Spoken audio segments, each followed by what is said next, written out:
noches nuevamente a algunos y buenas noches por primera vez a otros. Es una bendición y un privilegio estar compartiendo con ustedes. Previo a comenzar, me gustaría que vayamos con nuestras Biblias a la primera carta de Pablo a Timoteo, primera Timoteo.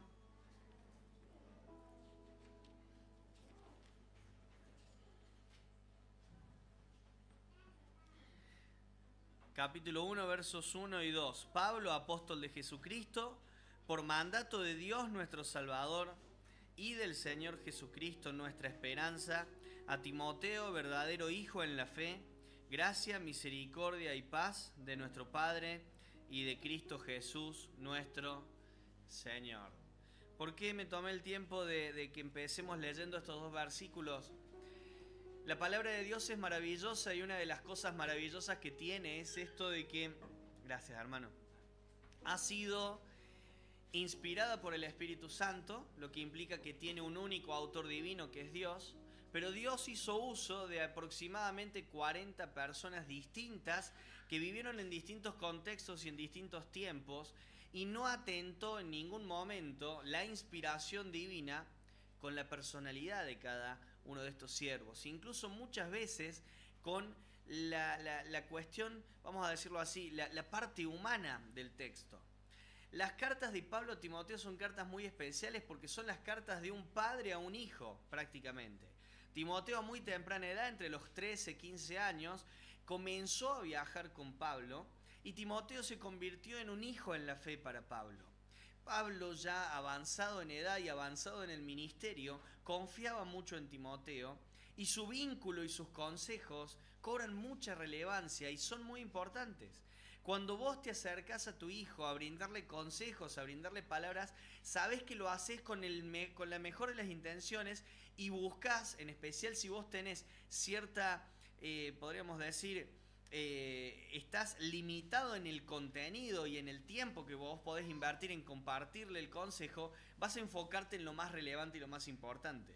Bueno, en el contexto en el que se escribe esta carta, que no es un contexto en sí de prisión, pero sí es un contexto en el cual la comunicación no era tan fluida como la tenemos hoy, la posibilidad de escribir no era tan cercana y tan accesible como la tenemos hoy, y hace que sea muy relevante lo que se va a decir, con el condimento adicional de que fue inspirado por el Espíritu Santo. Pablo escribe esta carta, la carta a Timoteo y la carta a Tito, poco después de ser liberado de su primer encarcelamiento. Él estaba, estamos hablando de aproximadamente en el 62, 64 después de Cristo, y luego de su encarcelamiento, él empieza a visitar las iglesias por las cuales él había trabajado ministerialmente. Él incluso pasa por Éfeso y en Éfeso deja a Timoteo. Así como en Tito leemos, te dejé en Creta para que corrijas lo deficiente, a Timoteo lo deja en la ciudad de Éfeso para que corrija algunos problemas que habían surgido. Falsa doctrina, desorden en la adoración, necesidad de líderes calificados, materialismo. Y Pablo continúa su viaje y llega a Macedonia, y desde Macedonia él le escribe a Timoteo esta carta. Esta carta tiene 6 capítulos y cada uno de los capítulos, en realidad el segundo y el tercero son casi el mismo tema, pero cada capítulo va a incorporar algún tema o alguna instrucción específica. Entonces en el capítulo 1, si ustedes lo leen, van a encontrar instrucciones respecto a la falsa doctrina, uno de los problemas que había. Capítulo 2 y capítulo 3 son instrucciones respecto a la iglesia, y es por eso que Pablo, por ejemplo, los requisitos de aquellos que van a liderar la iglesia los incorpora en esta sección. El capítulo 4 va a dar instrucciones con respecto a los falsos maestros, aquellos que enseñan algo que no es verdad. El capítulo 5 respecto a las responsabilidades pastorales y el 6º capítulo respecto al hombre de Dios. La porción que vamos a desarrollar en esta noche con la ayuda de Dios se encuentra en el 4º capítulo que, como dije, toca de manera directa a los falsos o las instrucciones acerca o con respecto a los falsos maestros. Así que les pido que me acompañen al capítulo 4 de 1 Timoteo, versículo 6, y vamos a leer unos versículos. Dice la palabra del Señor: si esto enseñas a los hermanos, serás buen ministro de Jesucristo, nutrido con las palabras de la fe y de la buena doctrina que has seguido. Desecha las fábulas profanas y de viejas, ejercítate para la piedad, porque el ejercicio corporal para poco es provechoso, pero la piedad para todo aprovecha, pues tiene promesa de esta vida presente y de la venidera. Palabra fiel es esta y digna de ser recibida por todos, que por esto mismo trabajamos y sufrimos oprobios, porque esperamos en el Dios viviente, que es el Salvador de todos los hombres, mayormente de los que creen. Esto manda y enseña. Ninguno tenga en poco tu juventud, sino sé ejemplo de los creyentes en palabra, conducta, espíritu, fe y pureza. Entre tanto que voy, ocúpate en la lectura, la exhortación y la enseñanza. No descuides el don que hay en ti, que te fue dado mediante profecía con la imposición de manos del presbítero. Ocúpate en estas cosas, permanece en ellas, para que tu aprovechamiento sea manifiesto a todos. Ten cuidado de ti mismo y de la doctrina, persiste en ello, pues haciendo esto te salvarás a ti mismo y a los que te oyeren. Bueno, a mí me gusta sentarme frente al texto bíblico y hacerle preguntas y analizarlo de la forma más productiva posible, vamos a decirle. Y es llamativa la forma en la que empieza esta porción. Si ustedes se fijan, empieza con sí, con un condicional. Un condicional es algo que nosotros lo podemos conocer mucho, en especial los que somos papás conocemos el condicional. Si te portás bien, los hijos generalmente luego tienen una recompensa, en especial cuando uno sale a un lugar o sale de visita y demás. Si sucede esto, si esto tiene lugar, entonces hay una consecuencia que generalmente uno espera. Eso es un condicional. Para que aquello tenga lugar, primero se tiene que dar lugar el esto, vamos a decirlo así. Ahora, recordemos que Timoteo había sido dejado en Éfeso para asistir a la iglesia, para corregir distintas situaciones. Y previo a avanzar en el desarrollo de la porción, me gustaría que pensemos esto. No hay ningún tipo de provecho en el estudio de la palabra si no logramos encontrar cuál es la conexión de por qué fue incluida esta porción dentro del texto bíblico. Porque todo lo que encontramos en la revelación, además de obviamente enseñarnos doctrina, darnos contenido teológico para conocer más a Dios, está de manera directa o indirecta vinculado al Evangelio de Cristo. La importancia de cada texto en función del rol que cumple de cara al Evangelio. No que en todos los versículos de la Biblia se habla de Cristo, ni que en todos los versículos de la Biblia se habla del Evangelio de Cristo. Pero dentro del contenido de revelación, que es la palabra de Dios, la Santa Biblia, encontramos que cada porción tiene un propósito. ¿Por qué Dios quiso poner esta instrucción específica y que nos llegue a nosotros? ¿Solo con fines didácticos, solo con fines de enseñarnos cómo conducirnos? Seguramente uno de los propósitos es saber cómo conducirnos, saber cómo tratar con ciertos problemas, saber cómo ser un buen ministro de Jesucristo. Pero también tiene que haber algo más, porque todo está vinculado al plan de redención. Ser un buen ministro de Jesucristo va a llevarte a vos a cumplir uno de los propósitos para los cuales has sido llamados. 1 Pedro capítulo 2 versículo 9. Hemos sido llamados de las tinieblas para hoy estar en su luz admirable. Y Filipenses capítulo 3 nos dice de que nosotros somos luminares en el mundo, en medio de una sociedad maligna y perversa, en medio de la cual resplandecemos. Ahora, resplandecemos en tanto y en cuanto podamos nosotros ver en nuestra vida cumplido esto de ser un buen ministro.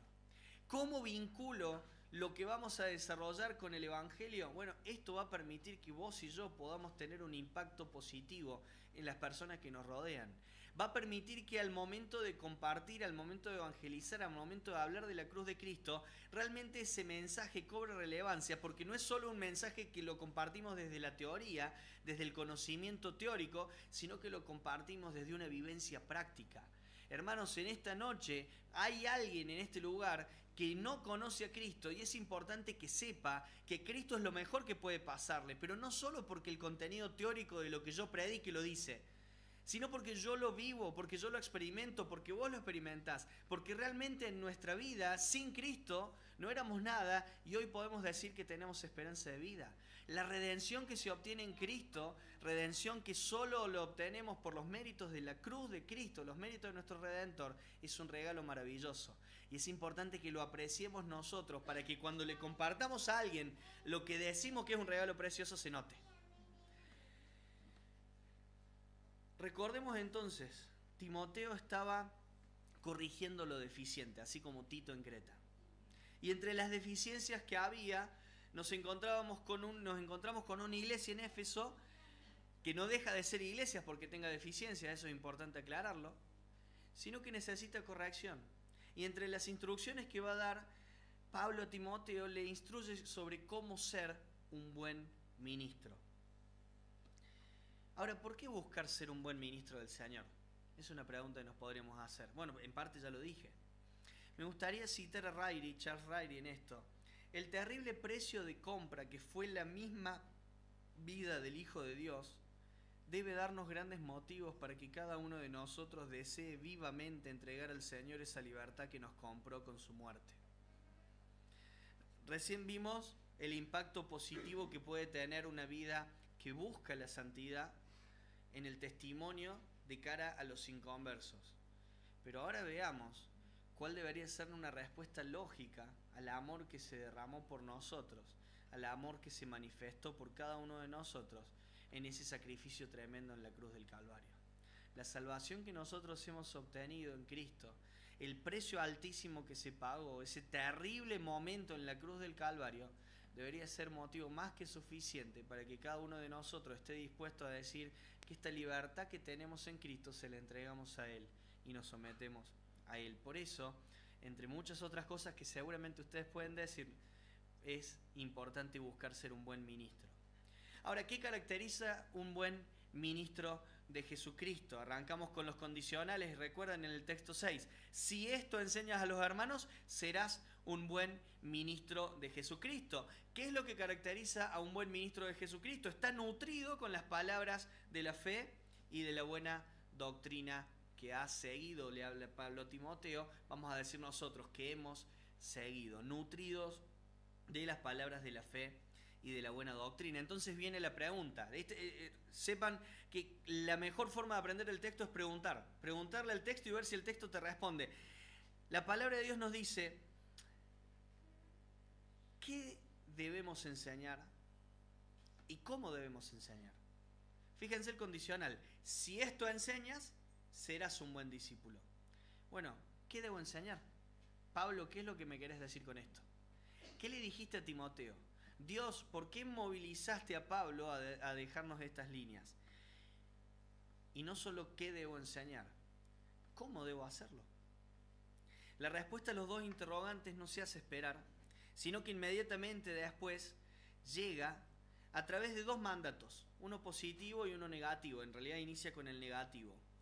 ¿Cómo llevo a cabo esta encomienda de parte de Dios? ¿Cómo cumplo ese condicional? Primero, verso 7, desechar las fábulas profanas y de viejas. Un mandato negativo. ¿Por qué es negativo? Porque te dice algo que no hay que hacer. El famoso, no toques eso. Ese es un mandato negativo.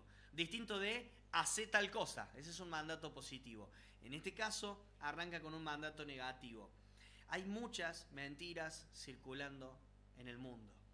Y tristemente hay que agregar de que hay muchas mentiras circulando dentro de las iglesias que se identifican con el cristianismo.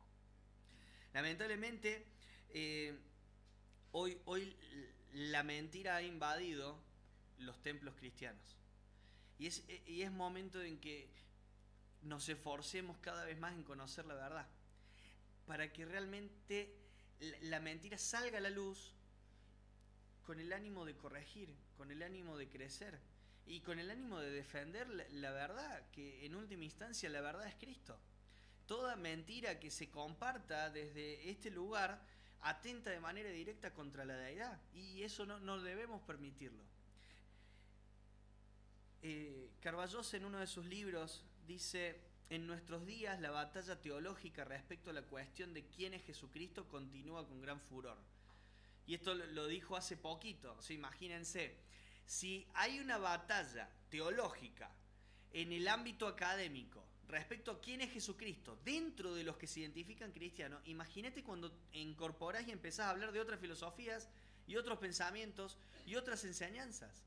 Hoy el mundo está buscando la existencia o la aceptación de la existencia de relativos en todo. O sea, básicamente se contradicen ellos mismos planteando un único absoluto, que todo es relativo.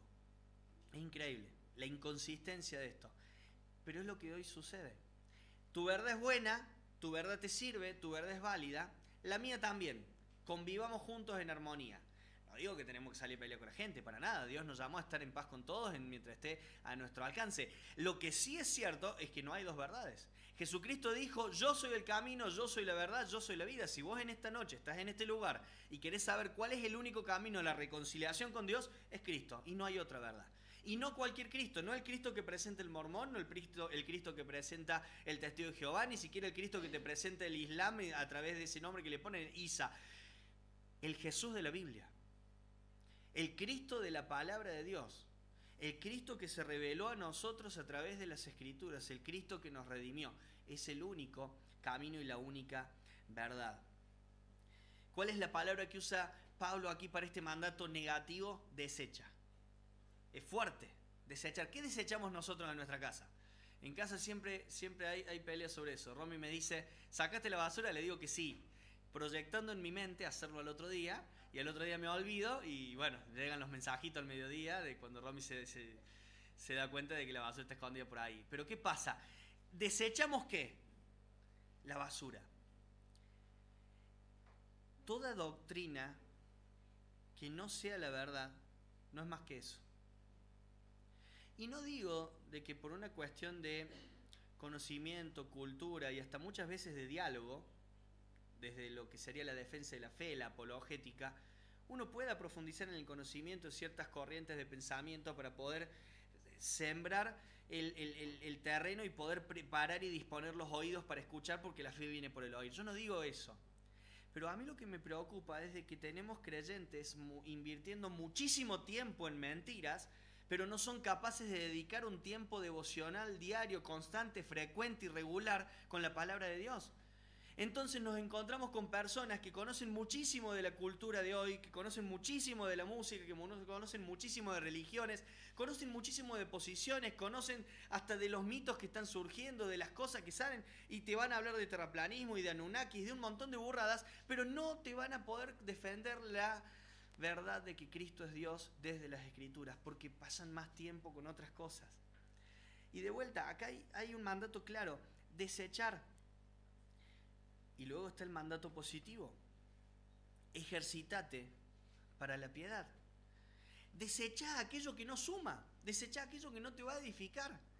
¿Por qué? Porque realmente no genera ningún cambio. En esta noche, si alguien procede al arrepentimiento por la gloriosa verdad del Evangelio de Cristo contenida en la Escritura. No por una filosofía de vida que yo pueda compartir, ni siquiera por mi oratoria. Es el Espíritu Santo obrando en el corazón de una persona desde la base de lo que dice la palabra de Dios, de que Cristo vino al mundo a morir por cada uno de nosotros. Desechemos esto, pero sí hagamos algo. No es solo desechar, es llevar a la práctica algo, ejercitarse para la piedad. Bueno, la palabra ejercitarse no se usa de manera coincidente, no es caprichoso el uso de ese término. Pablo intencionalmente incorpora este término, ¿por qué? Porque luego va a explicar cuando habla del ejercicio corporal que para poco es provechoso y demás. A ver, el ejercicio corporal, desde ya que es provechoso, desde ya que es recomendable, desde ya que es necesario, el ejercicio corporal tiene que ser parte de. Sin embargo, el ejercicio corporal tiene beneficios temporales, tiene beneficios terrenales y tiene beneficios que no trascienden. Tiene beneficios cuyo impacto en su mayoría golpean ¿en dónde? En la vida personal de cada uno. El ejercicio corporal, para que sirva, otra cosa, demanda regularidad, demanda disciplina y demanda tiempo. Cuando una persona inicia alguna actividad física para ver cambios en su físico, necesita regularidad, necesita tiempo, necesita disciplina. Pablo intencionalmente utiliza esa palabra, ejercitarse para la piedad. Y va a decir, mirá, el ejercicio corporal no modifica ninguno de los medidores de tu vida espiritual. Vos podés ser una persona con una salud física envidiable, pero eso no sube ni baja en absolutamente nada tu situación espiritual para con Dios. Obviamente no estamos hablando de los excesos, no estamos hablando de los descuidos excesivos, ni el no cuidar el tiempo. Estamos hablando dentro de lo normal, de lo lógico. Si este tipo de ejercicio, que no tiene provecho, que no mueve ningún medidor, como venía diciendo recién, que no tiene provecho en lo que importa, en lo que trasciende, demanda tiempo, ¿cuánto más el ejercicio para la piedad? Para que se entienda el término piedad. Piedad es todo lo que agrada a Dios. Todo lo que agrada a Dios. Eso es la piedad, para poder definirlo de una manera corta. Ahora, la piedad, ejercitarse para la piedad es un ejercicio que para todo aprovecha. Y es muy fuerte esto, porque fíjate, dice, el ejercicio corporal para poco es provechoso, pero la piedad para todo aprovecha. ¿Y qué implica ese todo? El texto te lo explica. Porque tiene promesa en la vida presente y en la venidera. Vas al gimnasio todos los días, tenés una vida disciplinada en la alimentación y demás, perfecto, va a haber una buena consecuencia en tu vida en esta tierra. No va a haber ningún cambio quizá en lo espiritual, pero sí vas a ver una buena vida o vas a disfrutar de una vida sana. Ahora, el ejercicio para la piedad, que va a demandar tiempo, que va a demandar disciplina, que va a demandar regularidad, va a tener un resultado en el tiempo presente y va a tener un resultado en la eternidad. No sé si llegamos a dimensionar el provecho de lo que tiene, el provecho que tiene este tipo de ejercicios. Es importante que entendamos que cada uno de nosotros va día a día a apreciar más este ejercicio y sus provechos a medida que vaya conociendo más cuáles son los beneficios que recibe. El conocer más la Escritura nos va a permitir conocer más las promesas de Dios que sí son aplicables a nuestra vida actual. Y cuando llegue la tormenta, la verdadera tormenta, la prueba difícil, esa prueba complicada, esa prueba que rompe los esquemas, esa prueba que te mueve el piso, conocer promesas firmes y fuertes de Dios te va a permitir asirte de Él de otra forma. Y sí necesitamos reflexiones, y sí necesitamos devocionales, y sí necesitamos bajar al llano todas las cuestiones teóricas y teológicas que estudiamos. Pero te puedo asegurar que las reflexiones y los devocionales no ejercen ningún tipo de cambio cuando las pruebas son fuertes. Un Job que perdió todos sus bienes y sus 10 hijos y todos sus criados y toda su salud, difícilmente se va a consolar por como le digo yo, un versículo de imán, un versículo de heladera. A veces tenemos versículos, los pegamos en la heladera. Todo lo puedo en Cristo que me fortalece. Es maravilloso, es verdad ese texto. Era favorito de mi madre, a mí me encanta, hermoso ese texto. Pero detrás de ese texto hay un contexto. Y en ese contexto yo veo cuál es esa fortaleza que Dios da para que realmente todo lo podamos en Él. Si yo solo conozco el eslogan, y es difícil de que yo me pueda sostener cuando llegue la prueba dura. Y por eso es necesario que conozcamos y nos ejercitemos en esto. Ahora, ¿qué tan seguros estamos de la veracidad de estas palabras? ¿Podemos llegar a dudar de estas palabras? Si creemos en la palabra de Dios, no. Pero hay un condimento adicional. Palabra fiel es esta. Pablo va a decir, inspirado por el Espíritu Santo, esto es fiel, esto es verdadero, esto es... Y luego dice, digno de ser recibido por todos. Es poderosa porque transforma vidas, es poderosa porque transforma realidades. Ahora, digna de ser recibida por todos. Esto es aún más fuerte. Cuando uno lee la carta a Timoteo, se le llama, a la carta a Timoteo, a la carta a Tito, se le llama epístolas como pastorales. Entonces muchos se lavan las manos de las demandas de Timoteo y de Tito. Y en realidad, independientemente de que sí son cartas pastorales y que van a hablar mucho del liderazgo de la iglesia, lo que describe Timoteo capítulo 2 y capítulo 3 son las características de un hijo y una hija de Dios maduros. Un siervo maduro en la fe tiene las características que se espera que tenga el referente, que va a ser el ejemplo.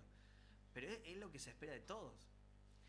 Esta demanda no es para un grupo específico, no es para los líderes, no es para algunos, no es para Timoteo, ni siquiera era solo para Timoteo que estaba ahí corrigiendo las cosas. Esto lo tenía que escuchar desde la hermanita doña Juana que llegaba a la iglesia tarde, hasta el hermanito que llegaba y acomodaba los bancos, hasta el que enseñaba las escrituras, hasta todos. Porque todos debemos conocer esta realidad, porque en todas nuestras realidades esto va a impactar y va a trascender. Esta verdad incomparable es la que motiva, la que mueve e impulsa a los santos a trabajar y sufrir oprobio. Fíjense, por esto mismo nosotros trabajamos y sufrimos oprobios.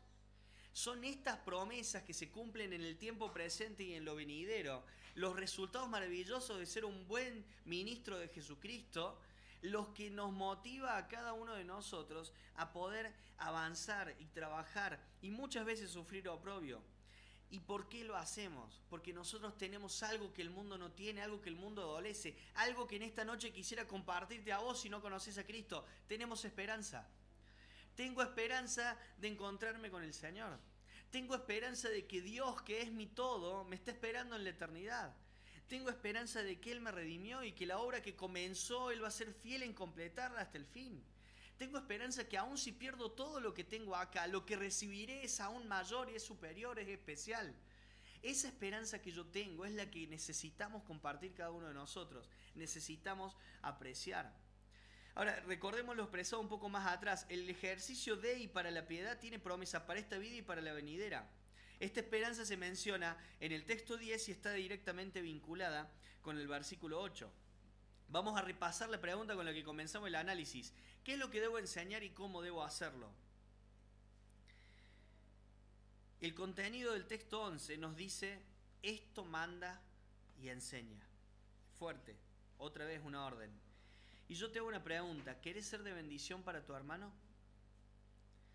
Muchas veces nos encontramos con la necesidad de desarrollarnos, de crecer, de buscar un espacio de contención y de bendición, y nos olvidamos que ese espacio de contención y de bendición lo formamos entre todos.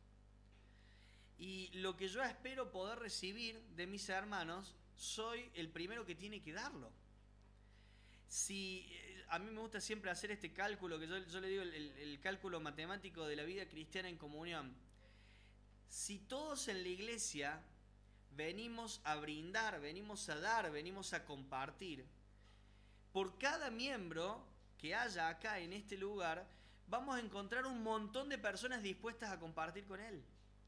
Si son 50 miembros y los 50 vienen a brindarse y estar a disposición para los otros, cada uno de esos 50 recibe 49 muestras de afecto, de apoyo, de compañía, de exhortación, de aliento. Pero si los 50 vienen demandando, van a venir los 50 y se van a ir los 50 sin haber recibido nada. El objetivo en nuestra vida cristiana es que estemos dispuestos a brindarnos por. Y la palabra de Dios nos dice que nosotros debemos ser buenos ministros. Bueno, queremos ser buenos ministros del Señor Jesucristo. Queremos ser de bendición para nuestros hermanos. Exhortemos a nuestros hermanos, alentémoslos a invertir tiempo en lo que trasciende, a ejercitarse en lo que trasciende, a incorporar regularidad y disciplina en los hábitos santos, en los hábitos piadosos, que obviamente incluyen tiempo con la palabra, que obviamente incluyen oración, pero también incluyen la práctica de nuestra religión.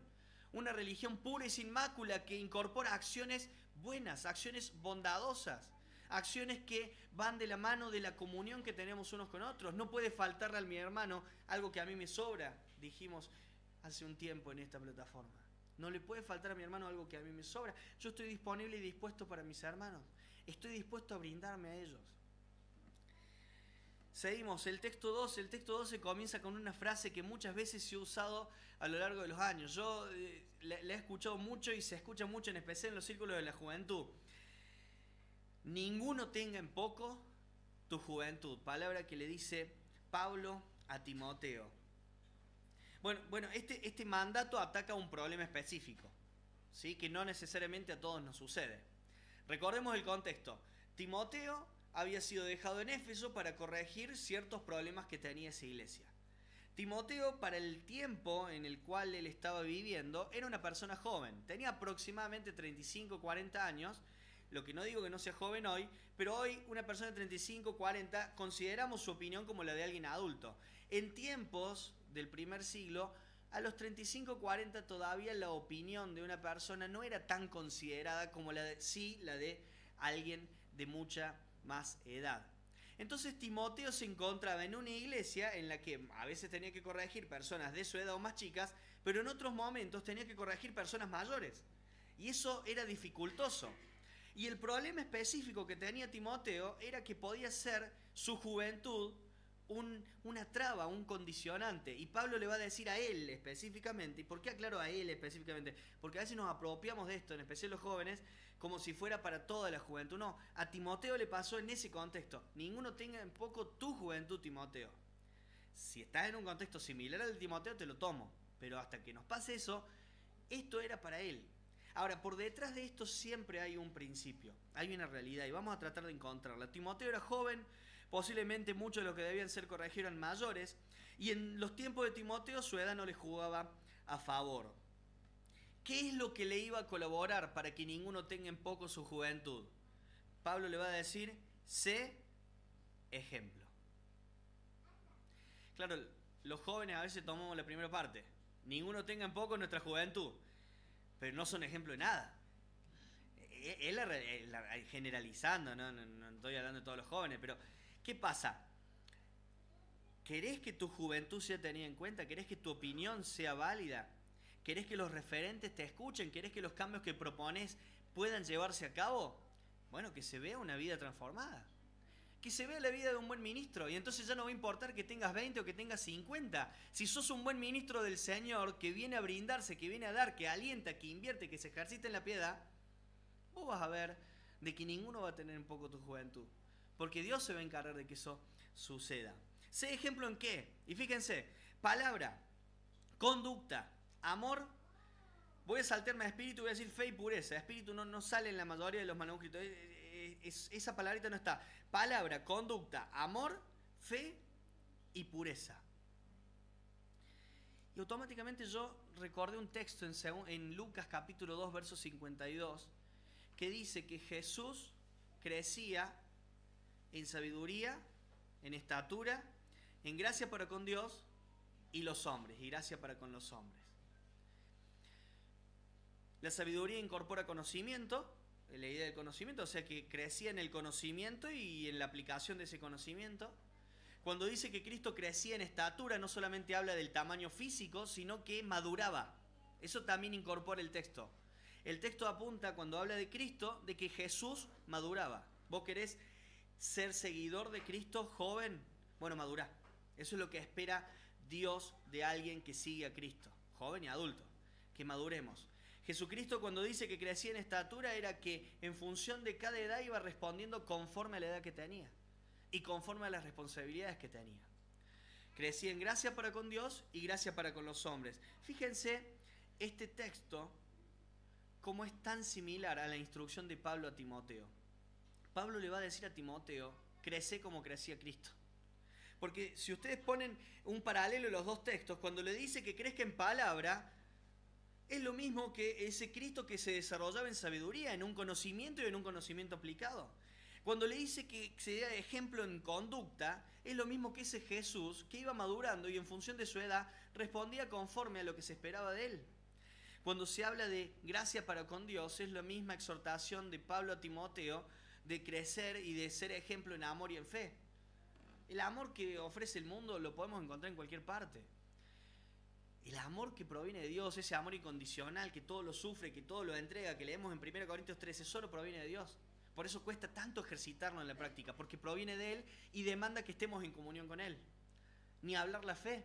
Fe que se cimenta, se fundamenta en la palabra de Dios y que para poder crecer en ella debemos crecer en el conocimiento de lo que se nos ha compartido. Y gracias para con los hombres, y Pablo exhorta a Timoteo a ser ejemplo en pureza. Pablo alienta a Timoteo a seguir el ejemplo de Cristo, a desarrollarse en esas 4 áreas. La juventud muchas veces reclama usando este texto, pero no sigue leyendo. Y dejemos pegarle a la juventud. Vamos todos. A veces nos olvidamos de que debemos ser ejemplo. Y esto es algo que no gusta mucho. No gusta la idea de ser ejemplo. No gusta de que alguien se identifique como ejemplo. A muchos hasta quizá les debe picar que Pablo dice sean imitadores de mí. Pero tampoco nos gusta la idea de que las personas nos siguen. Pero esto pasa. Esto es una realidad. Por eso siempre se tiene recaudo de las personas que están en servicio. Porque se convierten en referentes, se convierten en ejemplo. Y no es la búsqueda de la perfección, es la búsqueda de alguien que toma la responsabilidad con seriedad. Porque las personas que te ven te imitan. A aquellos que somos padres lo sabemos. Yo le puedo decir a Bauti, a Miqueas y a Mila un montón de instrucciones, pero ellos van a terminar haciendo lo que yo hago, no lo que yo digo. Lo que yo digo les puedo carcomer la cabeza y quizá en algún momento lo incorporen a sus hábitos, pero sus hábitos van a ir de la mano de los hábitos que ven en mí. Somos ejemplo, nos guste o no nos guste, lo entendamos o no lo entendamos. El tema es, seamos ejemplo en lo que suma, en lo que vale. Texto 13. En tanto que voy, y le voy a decir, y ya le va a dar consejos prácticos, porque hasta ahora las instrucciones de parte de Pablo a Timoteo han sido muy buenas, han sido muy útiles. Hemos visto lo que es ser un buen ministro de Jesucristo y el impacto positivo que puede tener en nuestra vida y en la comunión de la iglesia. Hemos visto cómo esto puede colaborar a la evangelización, a hablar de Cristo y que realmente se note que apreciamos ese regalo que nos da Cristo. Pero ¿cómo lo llevamos a la práctica? A mí siempre me gusta decir, bueno, lo bajemos al llano. Y Pablo lo baja al llano, lo baja a la diaria, lo baja a acciones concretas. A veces cuesta eso. A veces decimos, ¿cómo encontrar la voluntad de Dios? Y hay que orar, hay que esto, hay que lo otro. Bueno, pero ¿qué va a pasar? ¿Va a venir un ángel? ¿Se va a iluminar una luz? ¿Qué va a pasar? Dame acciones concretas, reales. Bueno, Pablo le da acciones concretas. ¿Querés saber, Timoteo, cómo se es un buen ministro de Jesucristo? Ocúpate en 3 cosas. Ocúpate en la lectura, ocúpate en la exhortación y ocúpate en la enseñanza. Qué fácil que es memorizar estos 3 puntos, ¿no? Pero qué difícil, al menos hablo por Jere, qué difícil llevarlo a cabo. ¿Cuánto tiempo invertimos en potenciar nuestro conocimiento de la palabra de Dios? Hoy hay inconversos, personas que no conocen a Dios, que conocen más versículos bíblicos que la gente que asiste a nuestras iglesias. Personas que con el simple afán de poder contradecir a los cristianos conocen mejor nuestra fe y es por eso que a veces nuestros jóvenes vuelven de la universidad o de la facultad con más confusión de la que ya tenían antes de ir.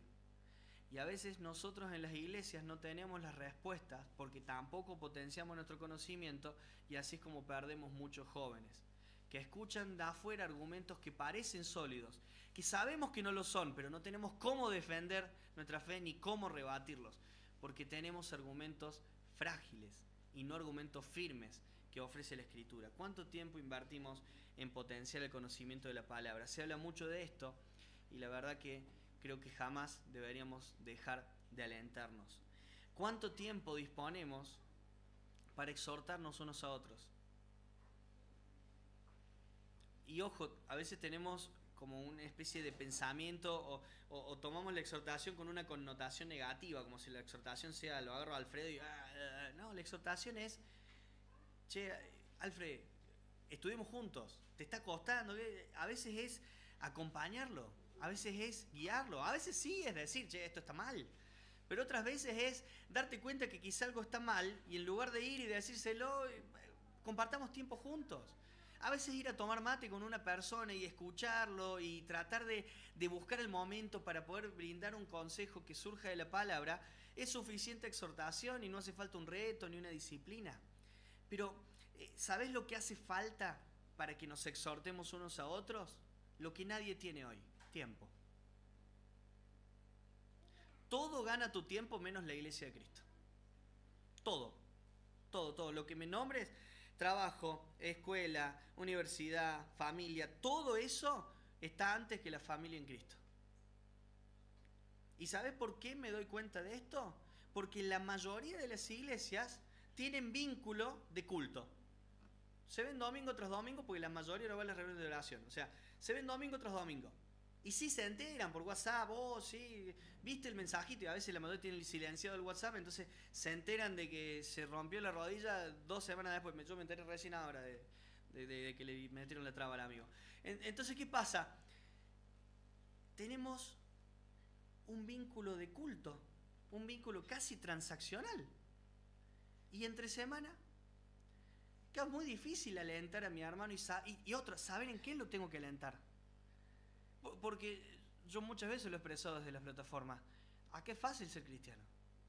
Yo voy a decir una mala palabra desde acá, no me invita más, Diego. Me quedará mucho, pero no me invita más. ¿Cómo que le va a hablar una mala? Y acá me voy a cuidar. Pero en mi casa, en una juntadita de un asado, cervecita por medio, ¿se le escapará algo a Jere? No es lo mismo que acá. Pero ¿qué necesito para darme cuenta de esas cosas? Tiempo. Ojo, no les hable el ejemplo en esto, ¿eh? Mi esposa está ahí. Falta tiempo, siempre falta tiempo, nunca alcanza, pero que por lo menos el tiempo que tenemos se note la prioridad que tenemos por nuestros hermanos. ¿Cuánto tiempo disponemos para la exhortación? Si tu agenda está llena, si tu vínculo con la iglesia no trasciende el tiempo de culto, ¿cómo vas a llevar a cabo ese segundo punto? Si encima el primer punto ya viene flojo, ¿cómo vas a exhortar si no tenés un consejo que surge de la palabra? Y va a surgir más de tu emoción. Una emoción que es engañosa, porque surge del corazón, que es engañoso. No puedo confiar en mi corazón, por eso confío en la palabra. A veces mi corazón va en sintonía. A veces sí. A veces el Señor te marca y te moviliza desde el corazón. A veces la voluntad de Dios se encuentra también en ese gozo que te produce el corazón. Cuando la juventud empieza a desarrollarse y crecer y quieren identificar su don, aquello que les genera gozo, que les moviliza el corazón, es uno de los indicios de que están por el camino correcto. O sea, no digo que el corazón no sirve para nada, digo que no puede ser la base es la palabra. Y yo tengo que exhortar a mi hermano. Tercer punto, la enseñanza. Bueno, si está flojo el primer punto, la tercera ni hablar. Pero la enseñanza no es solo el tiempo desde acá. La enseñanza trasciende eso. ¿Cuál es la instrucción, por ejemplo, en la misma carta a Timoteo para las mujeres mayores respecto a las mujeres menores? ¿Que les enseñen qué? ¿Hacer qué? ¿Hacer buenas esposas? Hoy eso genera cosquilla en el mundo. ¿Cómo le enseñas a ser buena esposa? No, decirle que se desarrolle, que tenga carrera, que esto y lo otro. No digo que no, tengan carrera, chicas, por favor, todas. Pero ¿cuándo fue la última vez que las mayores invirtieron tiempo en acercarse a las menores y las menores dejaron de sus cosas para escuchar a las mayores para ver cómo ser mejores esposas? Y obvio que vivió en otros tiempos y obvio que sus consejos no se van a poder aplicar de manera directa. Esa mujer estaba casada con un hombre que nació en los 50, vos estás casada con uno que nació en el 90, en el 95, entonces obvio que va a ser distinto muchas cosas, pero hay principios por detrás de la instrucción que te va a dar. Fíjense que la enseñanza no es solo desde acá, es a veces en la comunión, en acercarnos, en el acompañamiento, en el discipulado, hasta en esos mates que les decía hace un rato. Entre tanto que voy, dice el texto 13, ocúpate en la lectura, exhortación y la enseñanza. Verso 14. Y después, en este verso 14, 15 y 16, Pablo va a usar frases que denotan urgencia. Entonces yo se los traslado con ese mismo sentido de urgencia. En el 14 te va a decir, no descuides. En el 15 te va a decir, permanece. En el 16 va a decir, persiste. Tres frases que hablan de una urgencia, de una gravedad.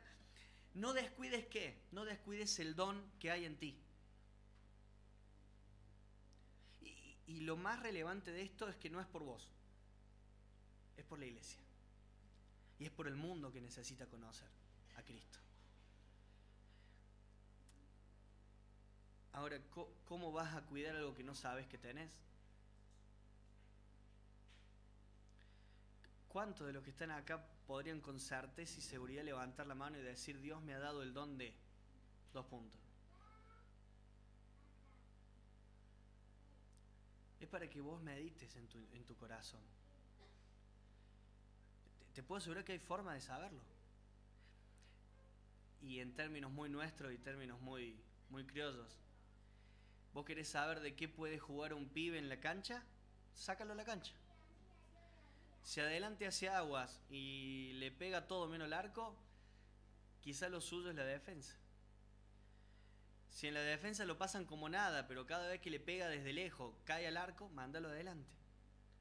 Si no sirve para nada, fíjate en el arco. Y si no, siempre hay alguien que hace falta que lleve agua. No, mentira. Pero te vas a enterar en la cancha. Ahí te vas a dar cuenta cuál es tu don.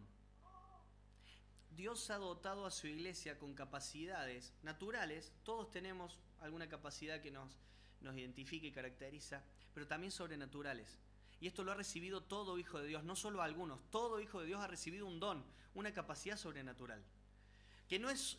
tenemos 2 o 3 dones en la cabeza. Los que generan conflicto entre denominaciones y los que son los más populares en algunas denominaciones. Entonces, si hablamos de dones, automáticamente empieza milagro, sanidad, lengua, esto, el otro.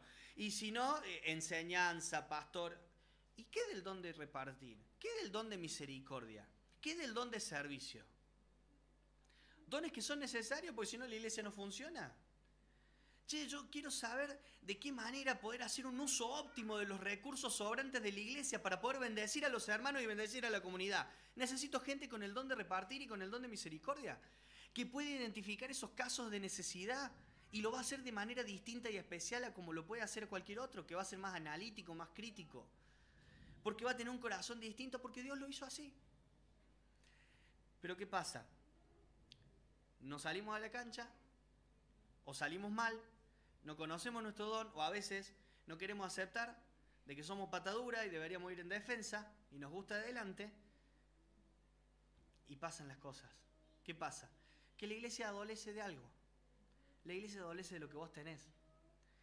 Yo no quiero sobarte el lomo y decirte sos súper importante para Dios, pero sí sos importante para mí. Sos importante para la iglesia. La realidad es que Dios va a seguir siendo Dios con o sin vos. Aún así Él te ama y Él quiere que le sirvas y Él quiere que le ames y Él quiere que estés acá y te bendice. Pero yo te quiero decir que como hermano tuyo, como iglesia de Cristo, nos necesitamos. Todos los miembros dependen los unos de los otros. Entonces, ¿qué es lo que no debo descuidar? El don que hemos recibido. ¿En qué me debo ocupar? Texto 15. ¿En qué debo permanecer? Debo ocuparme y permanecer en estas cosas, las 3. Lectura, exhortación, enseñanza, para que tu aprovechamiento sea manifiesto de todos. Cuando vos en tu intimidad reforzás estas 3 áreas, estos 3 puntos, la iglesia se ve bendecida.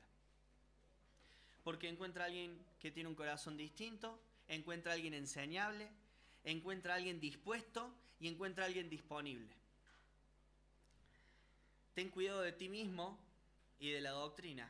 Persiste en ello, pues haciendo esto te salvarás a ti mismo y a los que te oyen. Cuán desenfocados a veces estamos. El enemigo incluso nos distrae con cosas que tienen apariencia de verdad. Francisco Lacueva en uno de sus libros dice: las medias verdades son las peores mentiras. Y a veces nos distrae con medias verdades. Y hasta terminamos diciendo medias verdades. Tenemos la posibilidad maravillosa de conocer verdades completas y absolutas. Tendemos a escuchar porciones como esta que estamos desarrollando hoy, y la realidad es que a veces al vernos confrontados por estas porciones bíblicas que parecieran muy confrontativas, nuestra antigua naturaleza va a aflorar y va a generar cierto grado de rechazo. Entonces, yo digo, ¿de qué manera puedo colaborar con vos en lo que el Señor me colaboró a mí para acercarme a esto y aunque me confronte y me desafía, poderme ver bendecido? Hay un libro de Stott en el que él va a hablar de las responsabilidades de los hijos de Dios, pero antes de hablar de las responsabilidades habla de los privilegios. Y Él va a decir que nosotros como hijos de Dios, en esta relación que tenemos con Él, tenemos una relación íntima, nos podemos acercar al Padre, Él nos ha dado la potestad de ser hechos hijos de Dios, podemos acercarnos y hablarle con familiaridad. Es una relación segura porque reposa en los méritos y la obra de Cristo, no en lo que nosotros hacemos. Entonces tenemos la tranquilidad de que lo que hemos recibido un día va a ser siempre nuestro. Y es una relación asegurada. ¿Por qué agarré la idea de Stott? Porque espero que todo esto que quizá nos confrontó el Señor en esta noche, lo podamos ver a través del lente de los beneficios que ya hemos recibido. ¿Por qué no analizarlo expuesto desde la perspectiva de las grandes bendiciones que hemos tenido? ¿Son demandas altas las que nos ha dejado Dios? Sí, es innegable.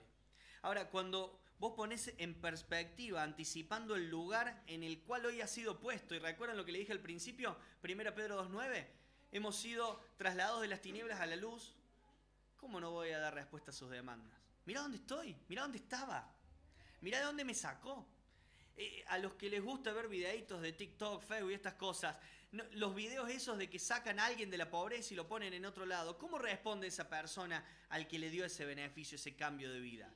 Con gratitud. Agarran a ese hombre que está en la calle y el peluquero le da un cambio de look y demás, y de repente ese hombre que era desechable para la sociedad se convierte en alguien atractivo y demás, y se muestra agradecido para con el barbero, el peluquero. Che, Dios te salvó de la eternidad, de condenación. No debería costarnos responder a sus demandas. Tenemos un mensaje que sobrepasa cualquier mensaje. Tenemos el mensaje glorioso del Evangelio del Señor Jesucristo. Hay vidas que pueden ser transformadas. Se puede obrar milagros a través de lo que decimos. Se puede ver personas sumidas en el pecado, perdidas en el pecado, siendo transformadas en esta misma noche. El Espíritu Santo puede convencer de pecado, justicia y juicio, que es lo que el Señor nos anticipó que Él iba a hacer. Y hoy alguien puede pasar de las tinieblas a la luz. Eso es un milagro. Esos milagros los podemos ver siempre que busquemos. No vamos a tener la carrera ganada. No la tenía Pablo, Filipenses 3, no que lo haya alcanzado ya. Jere menos que lo va a tener alcanzado y seguramente vos estarás mejor, pero jamás la vamos a alcanzar. Al menos mientras estemos acá. Pero lo importante no es la idea de alcanzarlo, es de proseguir, es de avanzar. Y como desafío final, yo anoté una frasecita, frase de imán, de las que no me gustan, pero bueno, queda. Invertí en la eternidad. Y si vas a descuidar algo, que sea lo temporal. No descuides más a tu hermano, no descuides más a tu iglesia, no descuides la oración, no descuides la comunión. Invertí en lo que vale. Tenemos un tesoro, decimos, que se note. Oramos para terminar este tiempo y desde ya muchas gracias, hermanos, por la posibilidad de compartir. Padre Santo, Señor, es una tremenda bendición la que hemos recibido por haber sido redimidos, por haber sido transformados, Señor. Ninguno de los presentes, Señor, puede decir que sigue a la perfección tus mandatos, pero posiblemente muchos podamos aceptar el desafío de buscar la santidad, de depender de ti constantemente, en todo tiempo, Señor, conscientes que somos inútiles por nuestros propios medios, pero somos capaces con tu poder, Señor. Que tú nos fortalezcas a cada uno de nosotros, Señor, para poder ser buenos ministros tuyos, para poder ser un instrumento y una herramienta de bendición en la iglesia. Que la iglesia no adolezca de aquellas obras que tú preparaste de antemano para nosotros. Que aquel hermano que necesita